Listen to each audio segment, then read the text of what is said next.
Hoy vamos a meternos en un tema que, la verdad, me ha dejado pensando toda la semana. Es una idea que choca frontalmente con casi todo lo que nos han enseñado. Mm, La pregunta es esta. ¿Y si el sacrificio, esa virtud del esfuerzo y el dolor que tanto admiramos, no fuera una fortaleza? ¿Y si fuera una enfermedad? ¿Una patología que de hecho nos está debilitando como sociedad? Es una tesis potente, desde luego. Va directa a la línea de flotación de nuestra cultura. Totalmente.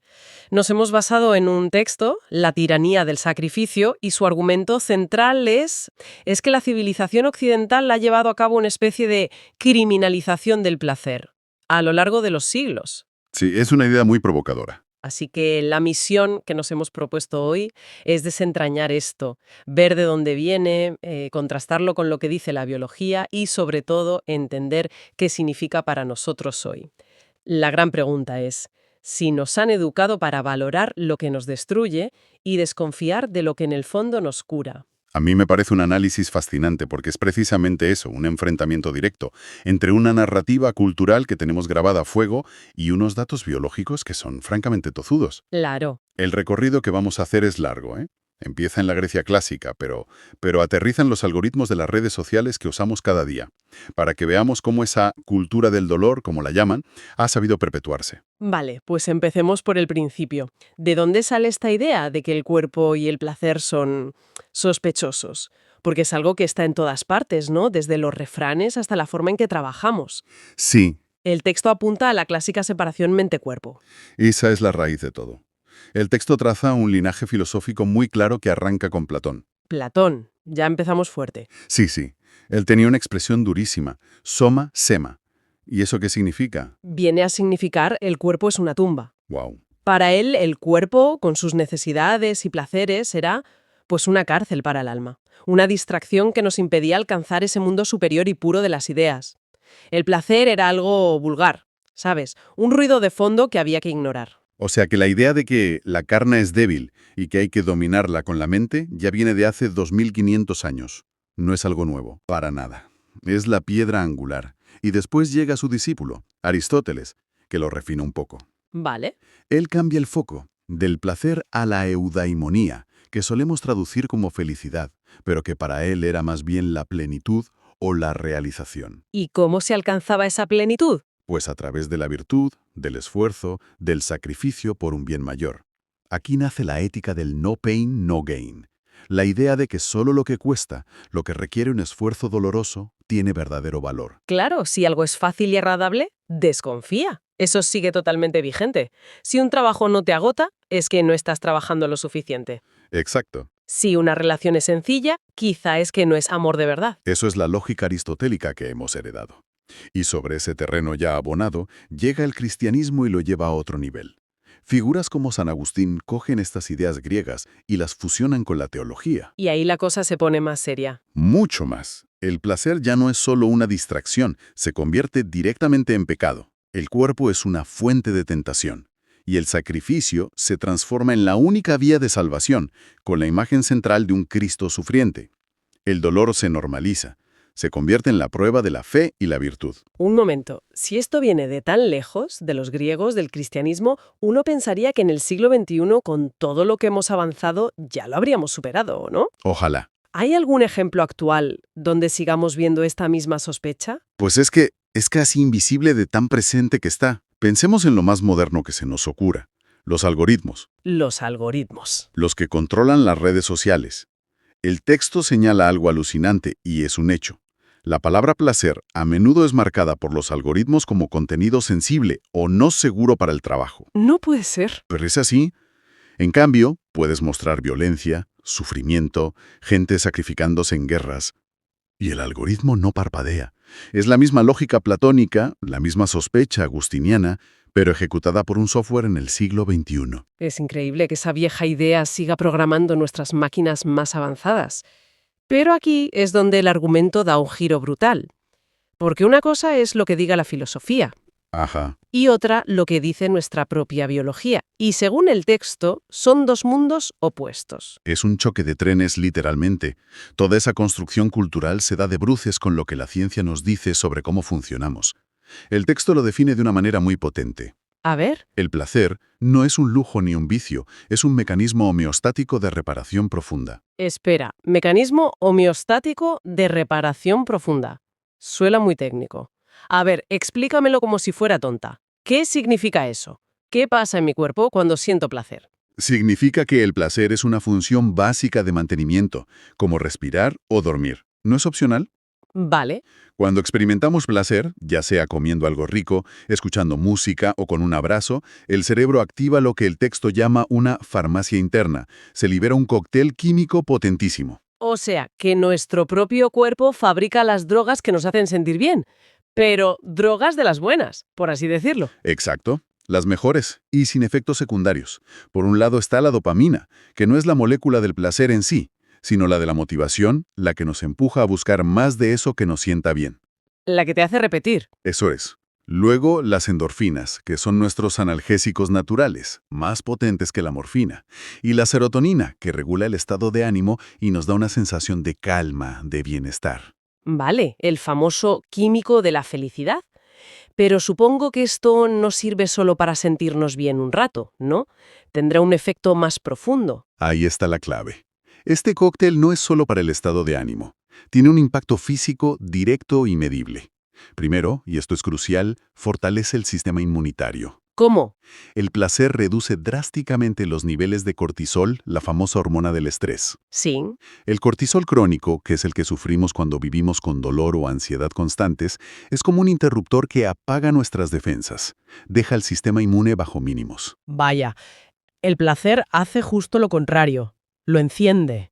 Hace que nuestros linfocitos, los soldados que luchan contra virus y células tumorales, sean mucho más eficaces.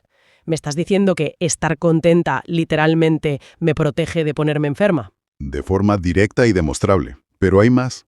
El estado de placer activa el sistema nervioso parasimpático. Esto es fundamental. El parasimpático. Nuestro sistema nervioso tiene dos modos principales. El simpático, que es el de lucha-huida, el de la alerta y el estrés, el modo emergencia. Eso es. Y luego está el parasimpático, que es el de descanso y digestión. Podríamos llamarlo el modo mantenimiento y reparación. Generar tejidos, hacer una buena digestión, eliminar toxinas. Si el estrés nos tiene siempre en modo emergencia, el taller de reparaciones nunca abre. Y el placer es la llave que abre ese taller. Exacto. El texto lo resume de forma brutal. El placer es el momento en que el cuerpo se cura a sí mismo. Me dejas pensando, porque hoy en día no paramos de oír hablar de la inflamación como la madre de casi todas las enfermedades crónicas. ¿Tiene esto algo que ver? ¿Puede el placer de alguna forma desinflamarnos? Totalmente. Es la tercera gran pata. La ciencia médica actual sabe que la inflamación sistémica de bajo grado es la raíz de casi todo lo que nos mata lentamente. Enfermedades cardiovasculares, diabetes, Alzheimer. Casi nada. Pues bien, el cortisol del estrés crónico es un potente agente proinflamatorio. Una vida orientada al placer, con bajos niveles de estrés, es el antiinflamatorio más potente, natural y barato que existe. Mantiene esa inflamación a raya. Vale, el argumento ideológico es demoledor. El placer nos repara, nos protege y nos desinflama. Pero entonces esto me lleva a una pregunta un poco incómoda. Dispara. Si el placer es tan bueno, ¿qué nos hace realmente el sacrificio constante que nuestra cultura tanto alaba? Si la biología es tan clara, ¿por qué veneramos lo que nos hace daño? Porque nos han contado que ese daño nos hace mejores, más fuertes, más dignos. Pero es una trampa. Biológicamente, el dolor sostenido en el tiempo, por esa filosofía del sacrificio, se vuelve, y el texto usa esta palabra, neurotóxico. ¿Un veneno? Un veneno. Ya no es una señal de alarma útil que te avisa de que te estás quemando. Se convierte en el ruido de fondo constante de tu organismo. Vivir en modo emergencia de forma permanente. Exacto. Y las consecuencias son devastadoras. Por ejemplo, se ha demostrado que el estrés crónico erosiona los telómeros de nuestro ADN. Los telómeros, los capuchones de los cromosomas, ¿no? Esas puntitas sí. Protegen la información genética. Cuando se acortan, la célula envejece y muere. El sufrimiento sostenido, literalmente, acelera nuestro envejecimiento a nivel celular. Vale, entiendo el argumento biológico, pero me suena un poco radical. Estamos diciendo que cualquier tipo de sacrificio es malo. A ver, ¿qué pasa con el esfuerzo de un atleta de élite para ganar una medalla o unos padres que se sacrifican por sus hijos? Eso también es neurotóxico. No hay un sacrificio bueno. Esa es una pregunta excelente, y es donde hay que matizar. El texto no habla del esfuerzo puntual con un objetivo claro y elegido. Ese esfuerzo suele venir acompañado de una gran recompensa, de satisfacción, lo que activa la dopamina y las endorfinas. Claro. Habla del sacrificio como norma de vida, del dolor cronificado y sin propósito real que se acepta por un mandato cultural. El tienes que sufrir porque es lo que toca. Ese dolor sordo y constante es el que se vuelve tóxico, el que mantiene el cortisol por las nubes y abre la puerta a las enfermedades autoinmunes, por ejemplo. Que es una de las epidemias silenciosas de nuestro tiempo. Totalmente. Un sistema inmune estresado durante mucho tiempo puede volverse loco y empezar a atacar al propio cuerpo. Es una paradoja tremenda. Nos enseñan que el sacrificio nos salva el alma, pero la biología nos grita que nos está destruyendo el cuerpo. De hecho, el texto menciona un dato que, cuando lo leí, me pareció la prueba del delito. Ujú. En una sociedad que premia el agotamiento, el burnout, el darlo todo, los medicamentos más vendidos son los analgésicos. Claro, es el círculo vicioso perfecto. La cultura nos impone un modelo de vida que nos genera dolor. Y luego, la farmacología nos vende un parche para que podamos seguir soportando ese dolor. Y seguir funcionando dentro del mismo sistema que nos enferma. Intentamos callar con química externa el grito de socorro de nuestra biología. Esto me recuerda a la diferencia que a veces se hace en neurociencia entre el liking y el wanting, entre el disfrutar y el desear. Justo a eso iba. El texto lo contrasta con el modo de vida de algunas tribus de cazadores-recolectores. Ellos viven mucho más orientados a la satisfacción inmediata, al liking. Al disfrutar. Buscan el placer del contacto, del juego, de la comunidad, de la comida. Y curiosamente apenas conocen nuestras enfermedades crónicas. Nosotros, en cambio, hemos construido una sociedad basada en el wanting, en el deseo. En la búsqueda. Hemos sustituido el placer curativo del presente por la búsqueda incesante de una recompensa futura.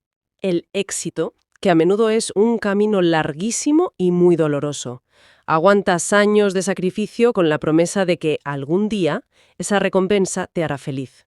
Y muchas veces esa recompensa ni llega, o cuando llega, la satisfacción es increíblemente fugaz. Hemos olvidado el instinto más básico de cualquier ser vivo. Acércate a lo que te da placer, huye de lo que te da dolor. Y hemos aprendido a hacer justo lo contrario. Hemos invertido la fórmula biológica de la vida. En resumen, hemos puesto la carreta del sacrificio por delante de los bueyes de la salud. Es una locura si lo piensas fríamente. Por eso la conclusión del texto es tan radical, pero tan necesaria. Reclamar el placer como un objetivo vital legítimo y central no es egoísmo, como nos han enseñado a pensar. No, Es un acto de inteligencia biológica, es un acto de supervivencia y, a gran escala, una cuestión de salud pública. La verdadera sanación a nivel individual y colectivo empieza cuando dejamos de mirar con sospecha nuestra propia satisfacción. es una idea que te obliga a replanteártelo todo. Entender que el placer no es el enemigo de una vida plena, sino precisamente el motor que la mantiene fuerte, sana y cohesionada. Es reconocer que nuestro cuerpo tiene una sabiduría innata que hemos decidido ignorar. Durante siglos, por culpa de un mandato cultural. Un mandato que, como hemos visto, ya no se sostiene a la luz de la evidencia científica. Para terminar, me gustaría dejar en el aire una pregunta que propone el texto al final. Un pensamiento para que cada uno se lo lleve a casa. Adelante. Si de verdad nos tomáramos esto en serio, si el placer y no el sacrificio fuera el pilar sobre el que construimos nuestras vidas y nuestra sociedad, ¿qué cambiaría? ¿Cómo serían nuestros trabajos, nuestros colegios, nuestra forma de relacionarnos, si el objetivo fuera maximizar el bienestar en lugar de glorificar el sufrimiento? ¿Cómo sería un mundo que por fin se atreviera a aceptar su propio e innegable derecho biológico al gozo? Ya no es que el placer sea una distracción, se convierte directamente en la puerta de entrada al pecado. Y el sacrificio, por el contrario, es el único camino a la salvación, con un modelo central de figura sufriente. Y ahí es donde se pone la cosa de verdad interesante, porque esa herencia de hace más de 2000 años tiene consecuencias súper concretas hoy. Claro, Los documentos señalan algo que vemos a diario. Los algoritmos de las redes sociales censuran la palabra placer o un desnudo como si fuera algo obsceno. Sí, Mientras que la violencia explícita se muestra sin apenas filtro. Es una prueba flagrante de lo arraigada que está esa sospecha. Es una disonancia brutal. Y esto nos lleva a una pregunta inevitable. Si tenemos un software cultural que rechaza el placer, ¿qué le estamos haciendo a nuestro hardware biológico, que está diseñado para buscarlo? Ahí está el choque de trenes. Vale, tenemos un software cultural de hace 2000 años que nos dice, cuidado con el placer. Pero ¿qué dice nuestro hardware? ¿Qué dice la biología? Porque me da que no van a estar de acuerdo. en completo y absoluto desacuerdo. Frente a la filosofía, la biología es rotunda. El placer cura y el estrés crónico enferma. No es una opinión, es un mecanismo. O sea, El placer es lo que en biología se llama un proceso homeostático, es decir, es la señal y el mecanismo que devuelve al cuerpo a su equilibrio, a su punto cero de salud. entonces esta farmacia interna que se activa con el placer, ¿es algo real? ¿Cómo funciona? Es totalmente real y funciona a nivel molecular. Cuando experimentamos gozo, sea por lo que sea, el cerebro libera una cascada de neurotransmisores que son, en esencia, sanadores. El efecto más directo es que reduce drásticamente los niveles de cortisol. La famosa hormona del estrés se ha convertido en el gran villano de la salud moderna. Y con razón. El cortisol es útil para huir de un peligro, claro, pero el cortisol crónico, el de vivir en alerta o preocupación constante, literalmente apaga nuestro sistema inmunitario para ahorrar energía. Vaya, el placer hace justo lo contrario, es la señal de que todo está bien, de que es seguro encender las defensas. Optimiza la respuesta de nuestras células asesinas naturales contra virus y tumores. Un momento, el dato que citan los documentos del 30% más de inmunoglobulina A es increíblemente específico. Significa que podemos medir en un análisis el impacto directo del placer en las defensas. Es tan literal. Es así de literal. Ese estudio midió los niveles de inmunoglobulina A, un anticuerpo clave, nuestra primera línea de defensa en las mucosas. Nariz, garganta. Eso es. Pues las personas con una actividad sexual regular, una forma clave de placer, tenían niveles un 30% más altos. Esto no es una metáfora, es una prueba física y medible de que el placer nos defiende. Eso es asombroso. O sea, no solo nos hace sentir bien, sino que literalmente repara y protege el cuerpo. Y regenera tejidos. Piensa que el cuerpo tiene dos modos principales: lucha o huida, que es el del estrés, y descansar y reparar. Vale. El placer es el interruptor que nos pone en ese segundo modo. El nombre técnico es sistema nervioso parasimpático y es como el equipo de mantenimiento nocturno de un gran edificio. Me gusta la analogía. Solo cuando todo está en calma, pueden salir a limpiar, a reparar las grietas y sacar la basura. Claro. Si las alarmas de estrés están sonando toda la noche, ese equipo de mantenimiento no puede trabajar. El cuerpo no se repara. No puede. Es fisiológicamente imposible. La digestión eficiente, la eliminación de toxinas, todo eso solo ocurre en estado parasimpático. Y la oxitocina, que se libera con el placer, reduce la inflamación sistémica, la base de casi todas las enfermedades crónicas. Entonces el panorama está claro. Nuestra cultura nos empuja al agotamiento, al modo lucha-huida, mientras que nuestro cuerpo solo puede curarse cuando le damos permiso para entrar en modo descansar y reparar, a través del placer. Pero aquí surge la objeción que todo el mundo está pensando. ¿Qué pasa con los excesos, la adicción, la comida basura del placer? Esa búsqueda de gratificación que, claramente, no es sana. Esa es la distinción crucial, y quizá la idea más importante de todo este análisis. Hay un malentendido enorme, fomentado por esa herencia puritana, que nos lleva a meter en el mismo saco el placer reparador y lo que los textos llaman pasión descontrolada. Que no son lo mismo, biológicamente hablando. Ni biológicamente ni en sus efectos. Son casi opuestos. La gratificación compulsiva, el scroll infinito en redes, el atracón de azúcar, activa los mismos circuitos que la adicción. Produce picos de dopamina altísimos, muy rápidos, pero sin una satisfacción real. Son fuegos artificiales que, al apagarse, dejan un vacío y la necesidad de una dosis mayor la próxima vez. Eso no sana, eso erosiona el sistema nervioso. Es un ciclo de subida y bajada que nos deja peor. No entiendo.